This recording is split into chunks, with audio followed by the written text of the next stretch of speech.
శివ భక్తుడు.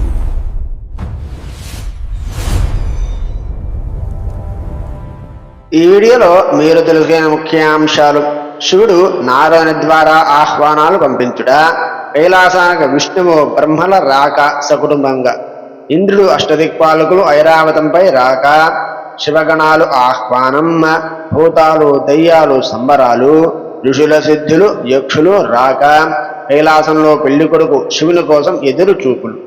శివుడు అందరివాడు అనే తెలిపే ఈ ఆహ్వాన ఘట్టాన్ని తప్పకుండా చూడండి.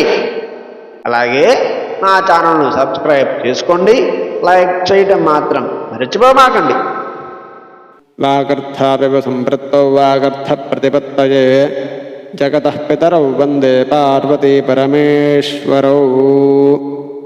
పరమేశ్వర స్వరూపమైన శ్రీ శివమహాపురాణ పఠనమునకు నమస్కారము.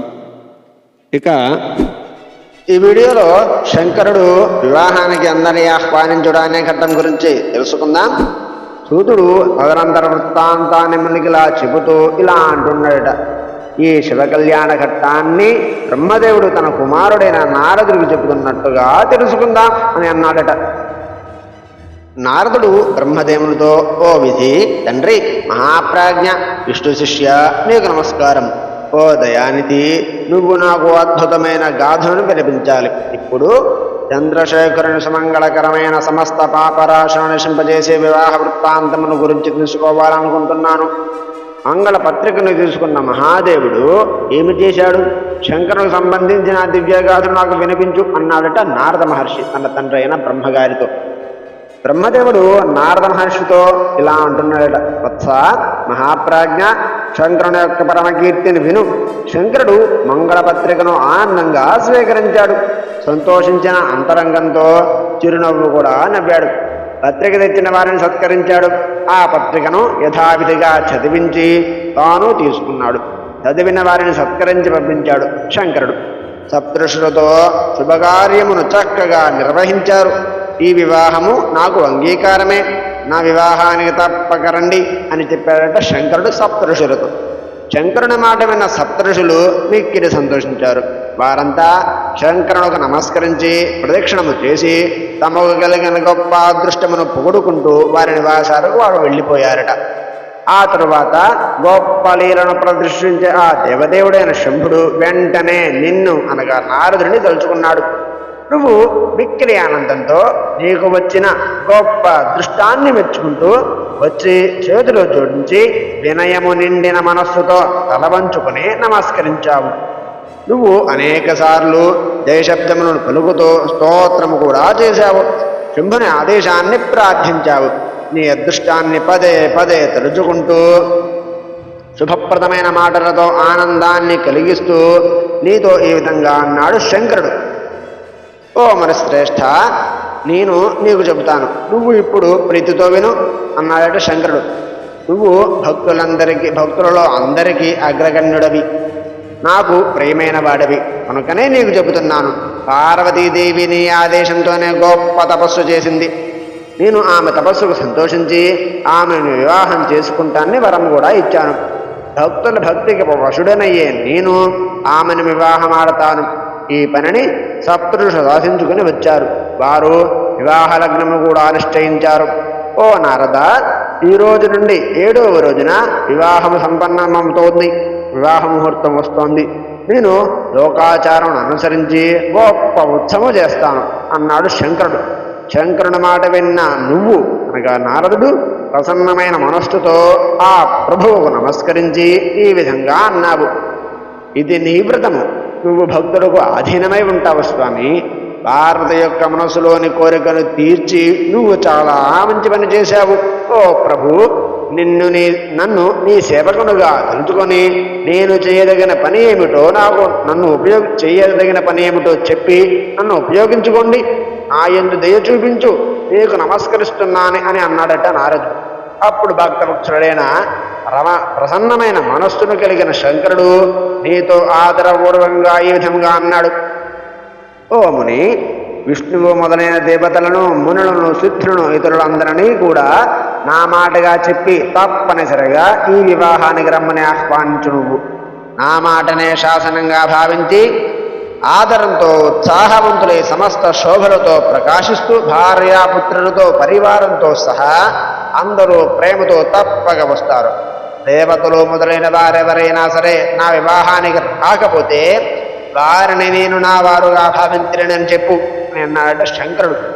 ఓ ముని, శివుడికి ప్రేమైన వాడమైన నువ్వు శివుని ఆజ్ఞను తీసుకుని అందరి దగ్గరకు స్వయంగా వెళ్ళి వేగముగా పిలిచావు. నారద, నువ్వు శివదూతగా ఆయన చెప్పిన పని చేసి తిరిగి వెంటనే ఆయన దగ్గరకు వచ్చి నిలబడ్డావు. శివుడు కూడా ముహూర్తం ఎప్పుడు దగ్గర పడుతుందా అని ఎదురు చూస్తూ ఉన్నాడు. శివగణాలన్నీ దిక్కులన్నింటా తిరుగుతూ నాట్యం చేస్తూ ఉత్సవాన్ని చేసుకుంటున్నాయి. ఆ కాలంలోనే విష్ణువు తన వేషాన్ని ధరించి త్వరగా కైలాసానికి వచ్చాడు.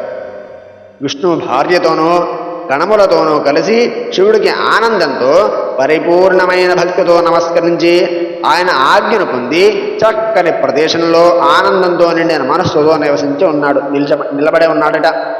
అట్లాగే నేను కూడా అనగా బ్రహ్మగారు కూడా నా గణములతో కలిసి ఎంతో ఆనందంతో వెంటనే కైలాసానికి వెళ్ళి గణములతో సహా శివుడిని నమస్కరించి ఆనందంతో అక్కడే నివాసం చేసుకున్నాను. అక్కడే నిలబడి ఉన్నాడట.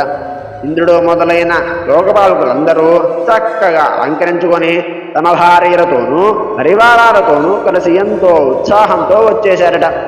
అదేవిధంగా వివాహానికి ఆహ్వానించబడిన మునులు, నాగులు, సిద్ధులు, ఉపదేవతలు, ఇతరులు మరెంతో ఉత్సాహంతో కైలాసానికి వచ్చేస్తున్నారట.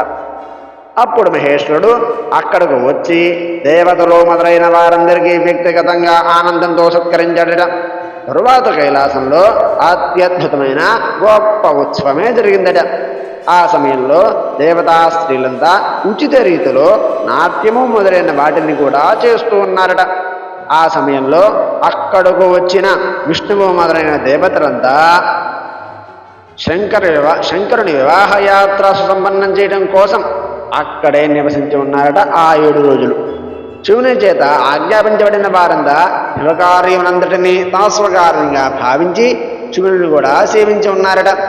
కైలాసంలో సప్తమాతృకులు శివుడికి అందమైన యథోచితమైన అలంకార విధిని ఆనందంతో నిర్వహించారట, అనగా ఆయన్ని అలంకరిస్తున్నారట. పరమేశ్వరుడైన ఆ శివమహాప్రభు యొక్క కోరికతో ఆయన యొక్క సహజమైన వేషము అలంకార విధముగా మారిపోయిందట. ఎలా మారిందంటే చంద్రుడు కిరీటంగా రూపుదిద్దుకున్నాడట. సుందరమైన 3వ కన్ను శుభప్రదమైన తెల్లకముగా మారిపోయినదట. 2 పాములు అనేక రత్నములతో కూడిన కర్ణకుండములుగా అనగా చెవి ఆభరణాలుగా రూపుదిద్దుకున్నాయట. ఇతర అవయవయందుండే పాములు ఆయా అవయములకు మిక్కిలి రమ్యమైన అనేక రత్నములతో పొదగబడిన ఆభరణములుగా రూపుదిద్దుకున్నాయట. విభూది, గంధము మొదలైన వాటితో కూడిన లేపనముగా తయారైపోయినదిట. గజచర్మము దివ్యము అందమైన పట్టు వస్త్రముగా మారిపోయినదిట. ఆ దేవుడు వర్ణించలేం కానీ సుందర రూపాన్ని కూడా పొందడట. ఈశ్వరుడే స్వయంగా ఐశ్వర్యాన్ని కూడా పొందడట. అప్పుడు దేవతలు, రాక్షసులు, యక్షులు, నాగులు, పతాంగులు, అప్సరసులు, మహర్షులు అందరూ మిక్కిలి ఉత్సాహంతో శివుడి దగ్గరకు వచ్చి ఆనందవరుతులై ఆశ్చర్యపోతూ మహాదేవుడితో ఈ విధంగా అన్నారట. మహాదేవ, మహేశ్వర, పార్వతి మహాదేవిని వివాహం చేసుకోవడం కోసం నాతో కలిసి వెంటనే బయలుదేరు, చూపించు.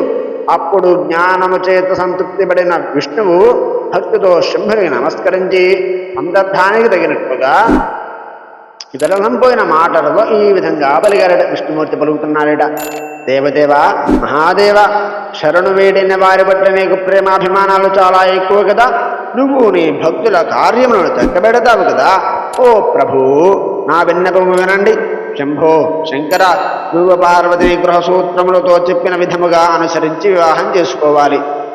అనగా పార్వతి ఏం చెప్పిందో ఆ సూత్రంగానే వివాహం చేసుకోవాలి.